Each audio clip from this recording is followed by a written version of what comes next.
प्यारे बच्चों, आज की क्लास में आप सबका स्वागत है। आज हम लोग जो है अलंकारों की श्रृंखला में श्लेष अलंकार हम लोग पढ़ेंगे बेटा। इसके पहले हम लोगों ने अनुप्रास अलंकार और यमक अलंकार, दो अलंकार पढ़े। अगर आपने अनुप्रास अलंकार और यमक अलंकार दोनों को ध्यान से पढ़ा है तो श्लेष अलंकार में कुछ है ही नहीं, क्योंकि ये तीनों अलंकार जो है एक दूसरे से जुड़े हुए हैं। एक दूसरे से जुड़े हुए हैं का मतलब एक बार मैं थोड़ा सा आपको रिवीजन कराता हूं और तीनों अलंकारों के विषय में आपको बताता हूं संक्षेप में। सबसे पहले हमने आपको बताया था अनुप्रास अलंकार। क्या बताया था भाई? सबसे पहले हमने आपको बताया था अनुप्रास अलंकार, और अनुप्रास अलंकार में हमने आपको बताया कि बेटा शब्द क्या होना चाहिए, शब्द या वर्ण एक होना चाहिए और प्रयोग उसके जो होने चाहिए बेटा वो एक से अधिक यानी अनेक होना चाहिए। कोई भी शब्द हो या वर्ण हो, अनुप्रास अलंकार की बात कर रहे हैं, कोई भी शब्द हो या वर्ण हो उसका एक से अधिक बार प्रयोग हो, यही अनुप्रास अलंकार के लिए आवश्यक है, यही शर्त है। फिर हमने बताया आपको अनुप्रास के बाद यमक बताया बेटा। यमक बताया कि शब्द बेटा एक होना चाहिए, शब्द एक होगा और उस शब्द का प्रयोग जो है वो एक से अधिक होगा। और अर्थ क्या होगा भाई? अर्थ जितनी बार उसका प्रयोग किया गया है हर बार अलग अलग अर्थ होना चाहिए। हर बार क्या होना चाहिए? अलग अलग अर्थ होना चाहिए। अब आज हम लोग पहुंच गए हैं बेटा श्लेष पर। आज का अलंकार कौन सा है? श्लेष अलंकार है। ये कह रहे हैं बेटा कि शब्द एक होगा। शब्द क्या होगा? एक होगा और एक बार ही उसका प्रयोग होगा। शब्द एक होगा और एक शब्द का एक ही बार प्रयोग होगा। एक शब्द होगा और एक ही बार प्रयोग होगा। एक ही बार प्रयोग होगा, लेकिन क्या होगा भाई? उसका अर्थ जो है, अर्थ क्या है? अनेक होंगे। अब ध्यान देने की बात है, जैसे हमने आपको बताया था बेटा कनक, कनक, ये क्या हो गया? ये चूंकि कनक दो बार का प्रयोग किया गया है, कनक दो बार प्रयोग किया गया है, तो जब दो बार प्रयोग किया गया है तो ये हो जाएगा अनुप्रास। क्या हो जाएगा? अनुप्रास। फिर हम कह रहे हैं कि कनक और कनक। अब ये कह रहे हैं इसका अर्थ हो जाएगा सोना और इसका अर्थ हो जाएगा धतूरा। ध्यान से देखिएगा, मतलब पहले कनक का अर्थ हो गया आपका सोना और दूसरे कनक का अर्थ हो गया धतूरा। तो ये क्या हो जाएगा? ये हो जाएगा आपका यमक अलंकार। अब क्या हुआ? अब आ गया श्लेष। अब यहां पे आया बेटा एक कनक, एक ही कनक आया है और एक ही कनक से सोना भी हो जाएगा बेटा और धतूरा भी हो जाएगा। सोना भी हो जाएगा और धतूरा भी हो जाएगा। ये बेटा हो जाएगा श्लेष अलंकार। यही अंतर है तीनों में। तीनों आपके लिए हो सकते हैं कि अलग अलग लग रहे हों, मेरे लिए बिल्कुल एक जैसे ही लगते हैं, केवल थोड़ा थोड़ा सा अंतर है। तो आज मुझे ये विश्वास है कि आपको समझ में आ गया होगा, लेकिन आपके रिवीजन के लिए कि आपको किसी तरह का कोई कंफ्यूजन न हो, एक बार मैं फिर इसकी मूल बात को आपको बता दे रहा हूं। हमने आपको ये बताया सबसे पहले अनुप्रास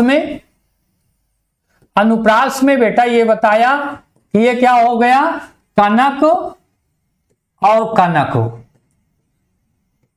कनक कनक का मतलब क्या हो गया, ये उदाहरण है आपका, ये उदाहरण है। अब इसमें क्या किया भाई, एक शब्द का एक से अधिक बार प्रयोग होगा, इसलिए क्या हो जाएगी, ये अनुप्रास हो जाएगा। और यमक में इसका क्या हम करेंगे, ये है कनक और ये है कनक। देखिए ये है कनक, ये है कनक। तो पहले कनक का अर्थ माने पहले कनक का अर्थ सोना हो जाएगा और दूसरे कनक का अर्थ क्या हो जाएगा, धतूरा हो जाएगा। तो ये कौन सा अलंकार हो जाएगा बेटा, ये हो जाएगा यमक अलंकार।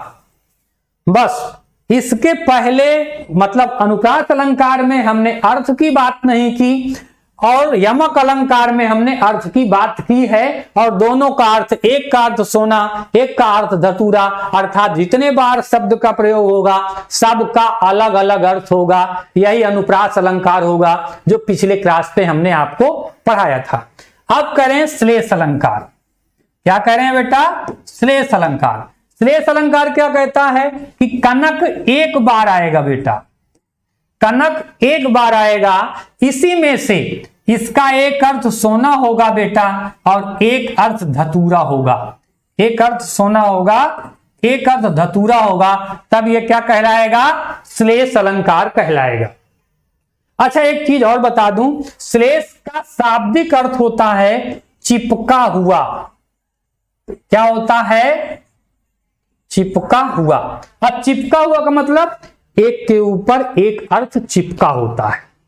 माने शब्द एक होगा, जब कहते जैसे कापी होती है ना, कापी को हम जब पूरी बंद करके रख देते हैं तो क्या होता है, उसका आकार प्रकार सबका एक जैसे लगता है।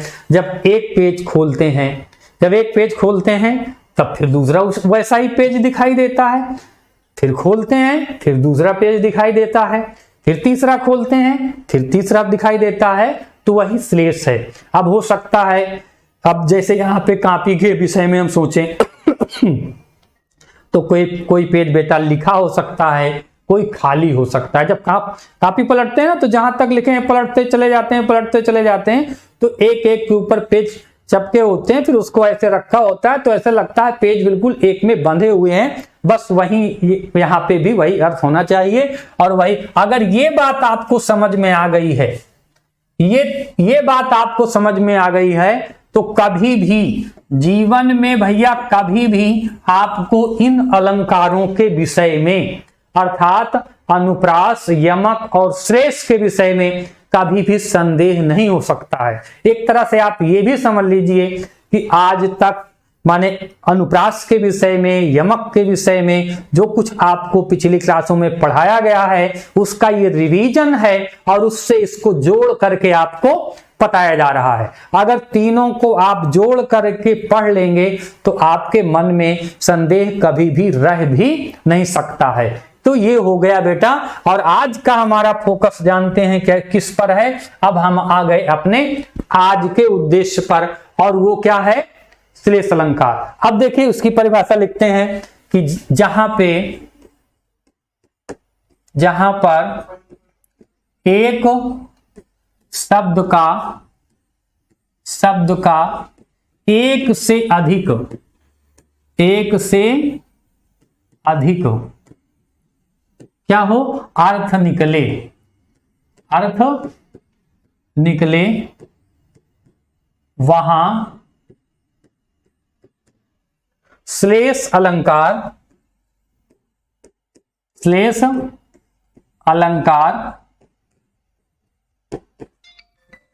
प्रमाणित होता है। श्लेष अलंकार प्रमाणित होता है या श्लेष अलंकार पाया जाता है।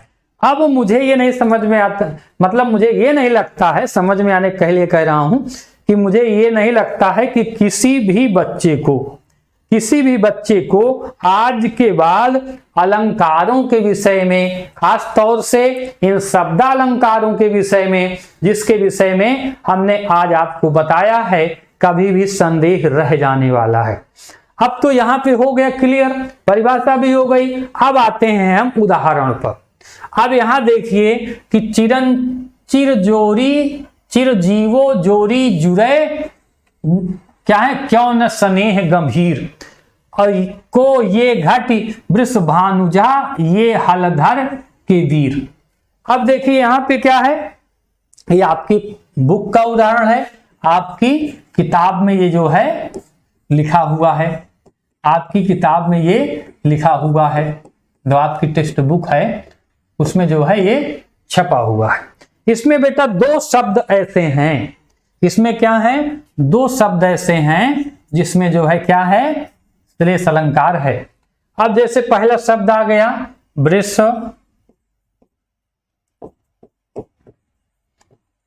वृष भानुजा, इसका पहला है बैल, बैल की बहन, कौन होगा भाई, गाय। दूसरा इसका अर्थ निकलता है वृषभ राज की पुत्री, वृषभ राज की पुत्री, अर्थात क्या होता है, राधा। अच्छा एक चीज और आपको बताता हूं, मेरे दिमाग में अभी ये बताते बताते ध्यान में आया कि यही एक ऐसा अलंकार है, एक यही ऐसा अलंकार है हिंदी भाषा में कुछ लोग बहुत ज्यादा प्रयोग करते हैं। बहुत ज्यादा का मतलब द्विअर्थी बातें करते हैं, शब्द एक कहते हैं। जैसे कहते हैं कि एक ही शब्द के दो दो अर्थ निकलते हैं, मजाक में लोग ज्यादा करते हैं। तो जो दो अर्थ निकला, एक ही शब्द के दो अर्थ निकला, माने क्या हो गया भाई, श्लेष अलंकार। और यहीं आपने देखा कि वृषभानुजा का पहला अर्थ जो है ये है और दूसरा अर्थ जो है ये है। अब हलधर है, हलधर, हलधर माने क्या होता है। अब जैसे कह दिया कि हलधर का पहला अर्थ हो गया भाई हल को धारण करने वाले, हल को धारण करने वाले, अर्थात कौन बेटा, अर्थात बैल। हल को धारण करने वाले कौन है, बैल हैं पहला। और दूसरा कौन है, हल को धारण करने वाले माने कृष्ण के भाई, श्री कृष्ण के भाई बलराम। भाई ये इसके भी देख लीजिए, वृषभानुजा के भी दो अर्थ हैं। पहला वृषभ की बहन अर्थात गाय, दूसरा वृषभ राज, क्योंकि राधा जी के पिता का नाम वृषभ राज था, इसलिए उनकी पुत्री हो जाएंगी राधा जी। हलधर माने हल को धारण करने वाले अर्थात बैल, और हल को धारण करने वाले अर्थात श्री कृष्ण। ठीक है ना। तो इस तरीके से फिर यहाँ ये बात आपको मतलब दिखाई दे रही है, व्यवहारिक रूप से दिखाई दे रही है, आपके सामने आ रही है कि जब एक शब्द का दो अर्थ, तीन अर्थ या ज्यादा अर्थ निकले, एक से अधिक निकलेगा तो क्या हो जाएगा, श्लेष अलंकार हो जाएगा। दिखने में वो एक रहता है, लेकिन जब उसको अर्थ करते हैं, उसको समझते हैं, तो उसमें कई अर्थ दिखाई देते हैं। आगे के उदाहरण में चलते हैं। देखिए ये लिखा भी हुआ है, इससे मतलब अब देखिए यहां पे अब कहते हैं कि ये भी बहुत फेमस है कि रहीमन पानी राखिए बिन पानी सब सून, और पानी गए न उबरे मोती मानुष चून ना। तो यहां क्या है, अब देखिए अगर हम देखें सबसे पहले तो इसमें यहां पे पानी है भैया, यहां पे पानी है और यहां पे पानी है। तीन बार पानी का प्रयोग हुआ, इसलिए क्या हो जाएगा बेटा, इसमें हो जाएगा अनुप्रास अलंकार। ठीक है। अब दूसरा, पहला, दूसरा क्या होता है, अब यहां पे एक शब्द की आवृत्ति एक से अधिक बार हुई है। अनुप्रास हो जाएगा। और एक शब्द के एक से अधिक अर्थ होंगे, या एक शब्द का जब अधिक अनुप्रास यमक हो गया, अर्थ अलग हो गया। अब श्लेष कैसे होगा इसमें, ये श्लेष हमको बताना है या तीनों बताना है, कोई दिक्कत नहीं है। तो क्या किया भाई, जब हम इस पानी का अर्थ मोती से जोड़ेंगे, मोती, मानुष और चून, जब मोती से जोड़ेंगे तो क्या हो जाएगा, ये हो जाएगा स्वाति बूंद का जल। स्वाति बूंद का जल समझिएगा बेटा, पहला इस मोती से मतलब। और जब मनुष्य से जोड़ेंगे तो क्या हो जाएगा, तब हो जाएगा सम्मान। तब क्या हो जाएगा, सम्मान या इज्जत हो जाएगा। और जब इस मोती से जोड़ेंगे, चून से जोड़ेंगे, तब क्या हो जाएगा, ये तब हो जाएगा पानी। ठीक है। अब देखिए, यही पानी, एक पानी को, मतलब ये लास्ट वाले पानी को जब हम मोती से जोड़ते हैं तो कौन सा पानी चाहिए मोती बनने के लिए, भाई स्वाति बूंद का जल होगा तब मोती बनेगा। अब दूसरे जब मनुष्य के लिए चाहिए तो मनुष्य के लिए सम्मान के लिए आता है, और बिना सम्मान के मनुष्य का जीवन नहीं हो सकता है। बिना स्वाति बूंद के, नक्षत्र के जल से मोती उत्पन्न नहीं हो सकता है, प्रकट नहीं हो सकता है। और जिसका सम्मान नहीं, वो कोई मनुष्य नहीं है। और अगर चूना नहीं है तो चूने के बिना, चूना के अस्तित्व किससे है, पानी से है। अब चूना है तो बिना पानी के नहीं हो सकता है। तो ये जो पानी शब्द है, जब ये यहां पे क्या है, ऐसा है, लेकिन जब इसको हम चूने, पानी, मोती इसके साथ जोड़ेंगे स्वाति बूंद के, और इस पानी को जब यहां पे जोड़ेंगे, इसके साथ अर्थ निकालेंगे तो सम्मान में, और इसी पानी का अर्थ जब चूने से जोड़ेंगे तो क्या हो जाएगा, पानी के लिए प्रयुक्त होगा। ये पानी जो एक पानी है बेटा, लास्ट वाला पानी है, यहां भी आया है, लेकिन इसी पानी का अर्थ क्या है, उन पानी को अर्थ यहां पे नहीं है। इसलिए यहां पे क्या हो जाता है, अगर देखें तो सबसे पहले शब्द की आवृत्ति, वर्ण की आवृत्ति के कारण क्या हो जाएगा भाई, अनुप्रास अलंकार हो जाएगा। और फिर एक शब्द का एक से अधिक अर्थ निकलने के कारण क्या हो जाएगा, यमक अलंकार हो जाएगा। और उसके बाद फिर क्या हो जाएगा, एक शब्द के अनेक अर्थ निकलने के बाद, अर्थात इस पानी के अर्थ के बाद यहां पे क्या हो जाएगा, श्लेष अलंकार हो जाएगा। वैसे आपको कंफ्यूजन नहीं होना चाहिए, और इसको बहुत ध्यान देने की जरूरत है इन तीनों को। फिर जहां मैंने पहले अभी बताया था आपको, वहां भी ध्यान देना है, तीनों के अंतर को समझना है। अगला उदाहरण कि वे चरण धरत चिंता करत और चितवत चारों ओर, और सुबरन को खोजत फिरत कवि व्यभिचारी और चोर। देखिए, चरण धरत चिंता करत, भैया क्या करता है, पल पल पर सोचता रहता है। एक पैर रखता है तो सोचता है कि क्या करना चाहिए, और चारों तरफ ढूंढता रहता है। कौन कौन ढूंढता है भाई, कवि क्या ढूंढता है। अब सुबरन यहां पे है, सुबरन के तीन अर्थ देखे निकल रहे हैं। सुबरन माने क्या होता है, सुवरन। जब इसको हम क्या करेंगे, कवि से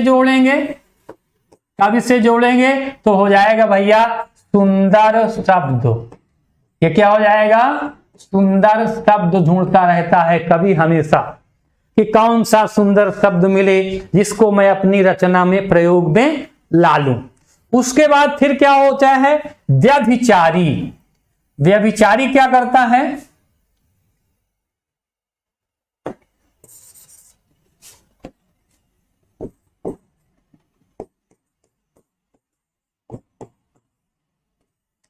व्यभिचारी का मतलब होता है चरित्रहीन। जो क्या करता है, वो क्या करता है, वो ढूंढता है सुंदर स्त्री या नारी को ढूंढता रहता है। ठीक है ना। व्यभिचारी का मतलब होता है व्यभिचारी का मतलब यहां बता देते हैं स्त्रैण। स्त्रैण शब्द आपको शायद न समझ में आए, ये भी मैं जानता हूं थोड़ा कठिन शब्द है। तो स्त्रैण माने होता है, अब स्त्रैण व्यभिचारी माने चरित्रहीन।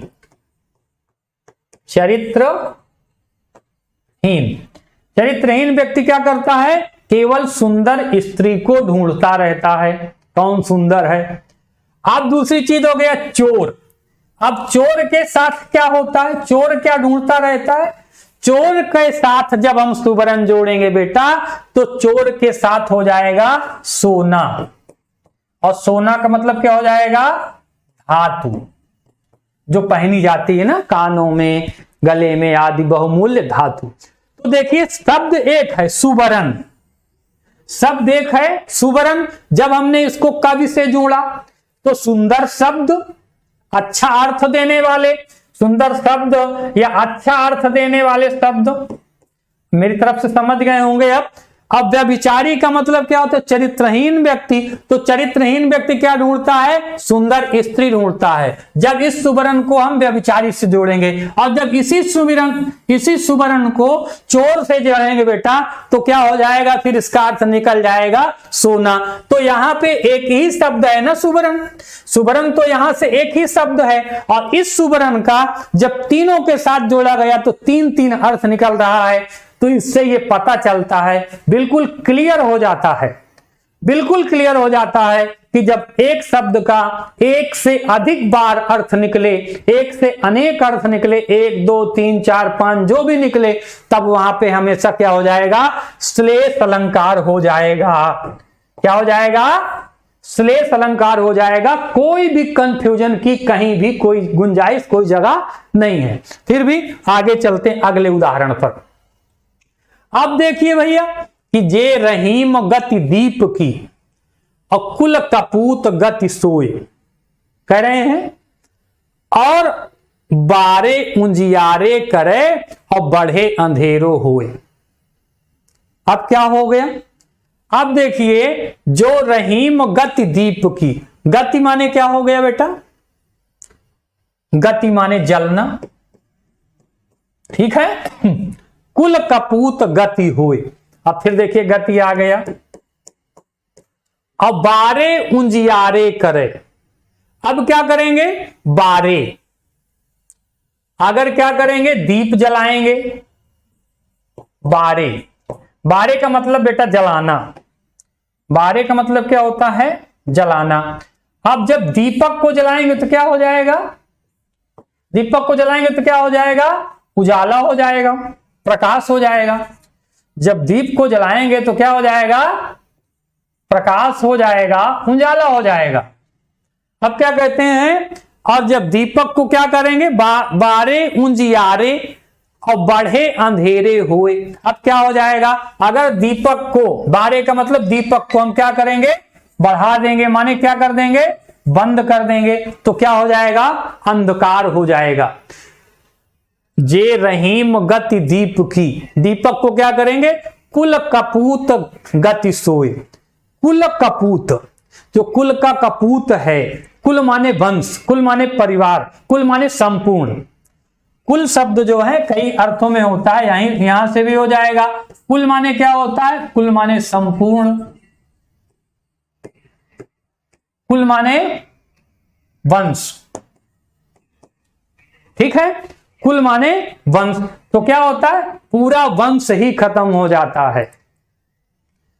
कुल ऐसा शब्द है बेटा जो एक अलंकारों के, हाँ, अलंकारों के अलावा भी इसका हम लोगों के यहाँ एक और क्वेश्चन आता है, जिसको हम आपको आगे की क्लास में जब भी होगी हम बताएंगे।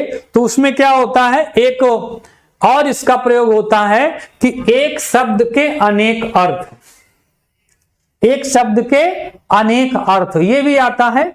और यही एक शब्द के अनेक अर्थ ये श्लेष अलंकार में ही होता है बेटा। किसमें होता है, श्लेष अलंकार होता है। क्या है, एक क्वेश्चन आता है, एक शब्द के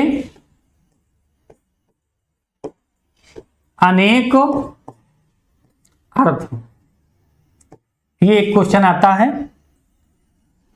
ना। जैसे क्या कह दिया, जैसे कर कह देते हैं। कर माने क्या होता है बेटा, टैक्स होता है। और कर माने क्या होता है, करना होता है। और कर माने क्या होता है, हाथ होता है। तो ये अनेक शब्द जो बन रहा है, एक शब्द अनेक अर्थों को बता रहा है। यही श्लेष अलंकार की पहचान है, यही श्लेष अलंकार की विशेषता है। और इस तरीके से एक प्रश्न सामान्य हिंदी के पेपर में पूछा भी जाता है, जिसको क्या कहते हैं, अनेकार्थक शब्द कहते हैं। एक शब्द के अनेक अर्थ। ठीक है, अब चलते हैं आगे। ये अगला उदाहरण आ गया है। अगला उदाहरण यह है कि सीधी चलते राह जो, सीधी चलते राह जो रहते सदा निशंक। और क्या है, जो करते विप्लव उन्हें हरि का है आतंक। अब क्या है, सीधी चलते राह जो, सीधी चलते राह जो रहते सदा निशंक, माने जो सीधी राह पर चलते हैं वो हमेशा क्या करते हैं, निशंक, शंका से रहित रहते हैं। और जो करते विप्लव, विप्लव माने उपद्रव, उपद्रव माने क्या होता है, आंधी, तो उन्हें क्या कहता है, हरि का आतंक, हरि का आतंक। यहां पे क्या है बेटा, एक शब्द के दो अर्थ, तीन अर्थ। विप्लव माने क्या होता है, विप्लव माने होता है उपद्रव, उपद्रव।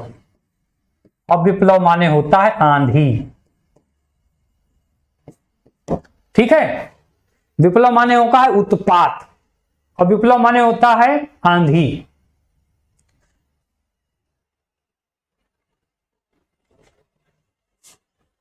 आगे चलते हैं।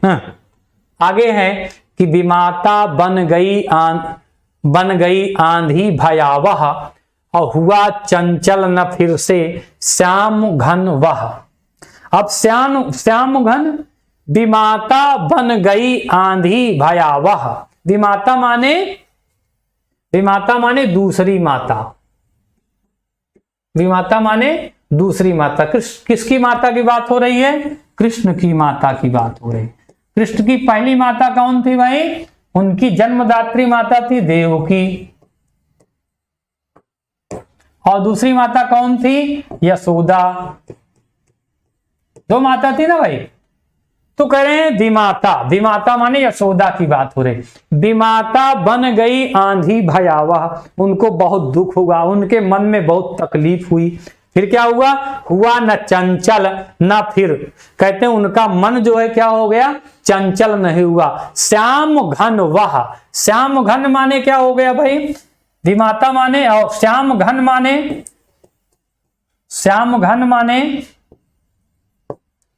एक तो हो गया भाई, एक तो हो गया कृष्ण जी, और एक हो गए भैया काले बादल, काले बादल। ठीक है ना।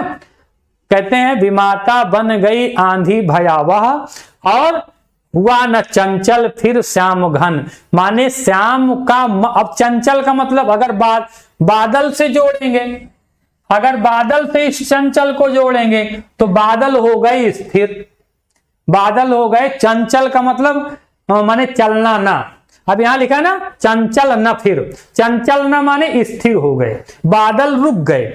और जब कृष्ण से जोड़ेंगे तब क्या हो जाएगा, वो भी शांत हो गए, क्योंकि जब उनकी मां बेचैन हुई, परेशान हुई, हृदय में भयावह रूप आए, तब क्या हो गए, हृदय, उनका मन जो है स्थिर हो गए, भावनाएं रुक गई। ठीक है ना। अब यहां मेन क्या था, मेन ये है आपका श्याम घन। श्याम, जब श्याम से करेंगे तो क्या हो जाएगा, कृष्ण हो जाएगा, कौन, चंचल श्याम हुए। और जब घन से करेंगे माने बादल से करेंगे तब क्या हो जाएगा, चंचल। एक तो कृष्ण के चंचलता की बात हो जाएगी, स्थिरता की बात हो जाएगी, दूसरे बादल की चंचलता और स्थिरता की बात हो जाएगी, क्योंकि कृष्ण जो है सांवले सलोने थे, इसलिए उन्हें बादल या श्याम घन भी के नाम से संबोधित। ये दोनों एक दूसरे के साथ भी प्रयोग हो सकते हैं, श्याम घन अलग अलग भी प्रयोग हो सकते हैं। जब घन के साथ चंचल जोड़ेंगे तो बादल हो जाएगा,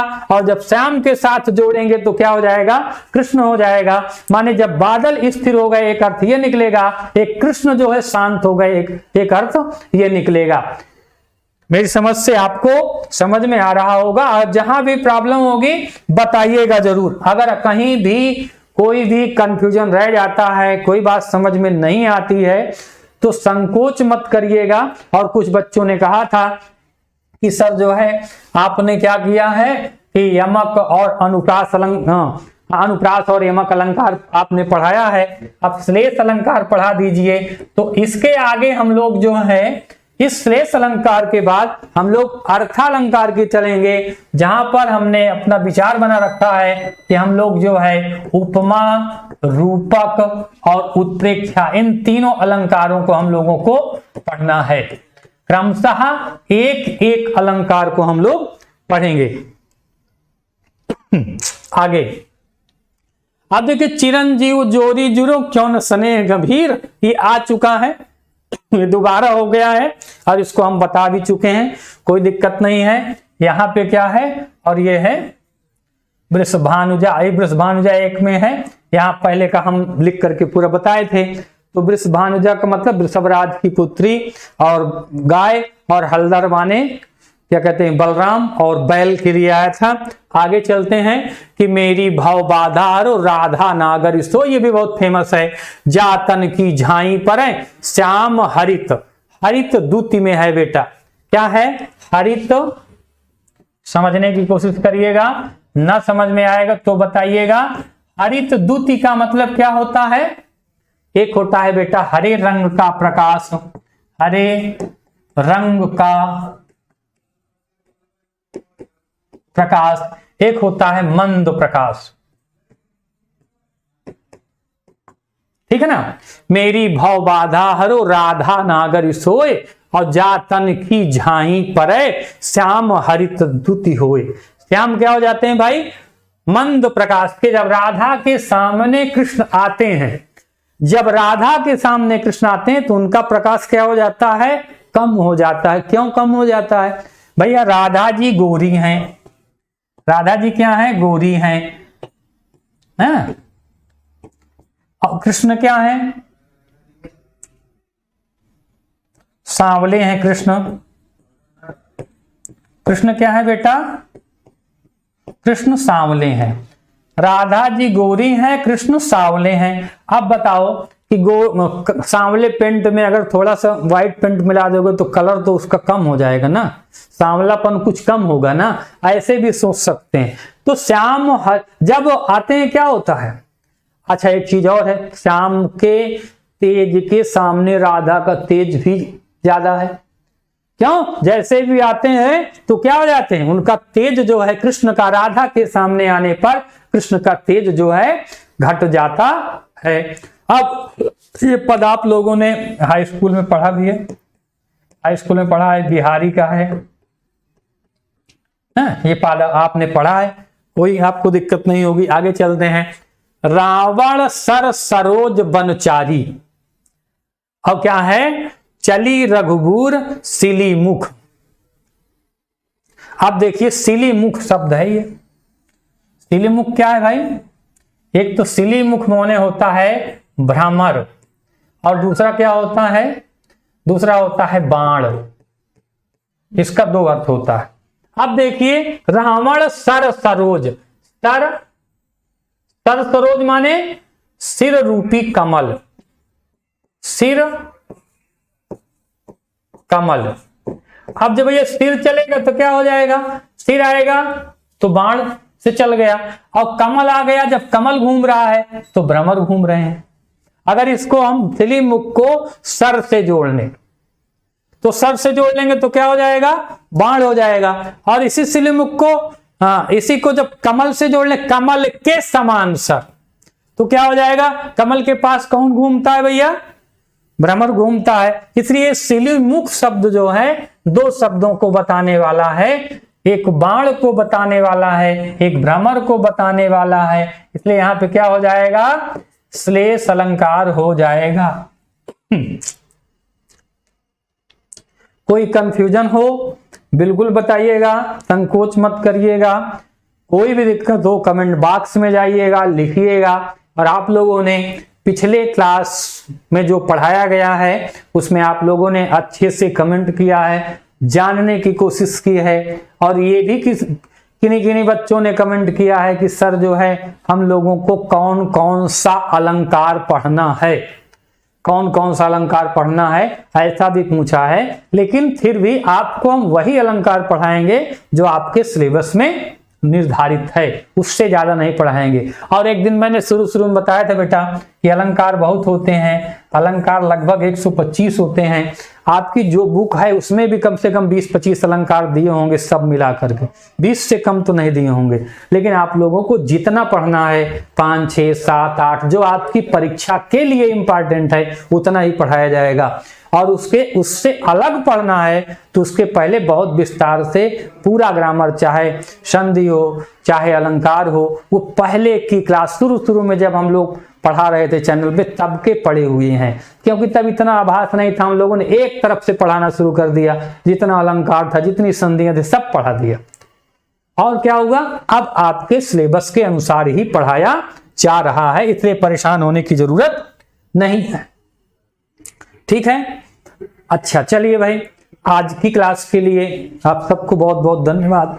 इसी तरह से आप लोग बताते रहिएगा कि कहाँ पे क्या प्रॉब्लम हो रही है। और आज की क्लास जो है हम लोग किस अलंकार पर लिए हुए थे भाई, श्लेष अलंकार पर लिए हुए हैं। और ये है बेटा शब्दालंकार। और शब्दालंकार में अब हमारी योजना ये है कि शब्दालंकार को रोक करके अब हम लोग अर्थालंकार की तरफ चलेंगे। जैसा आज मैंने पहले अभी बताया है कि अगली क्लास योजना के अनुसार हम लोग उपमा, रूपक और उत्प्रेक्षा अलंकार को पढ़ना है। हमारा टारगेट क्या है बेटा, उपमा, रूपक, उत्प्रेक्षा, इन तीनों अलंकारों को पढ़ना है।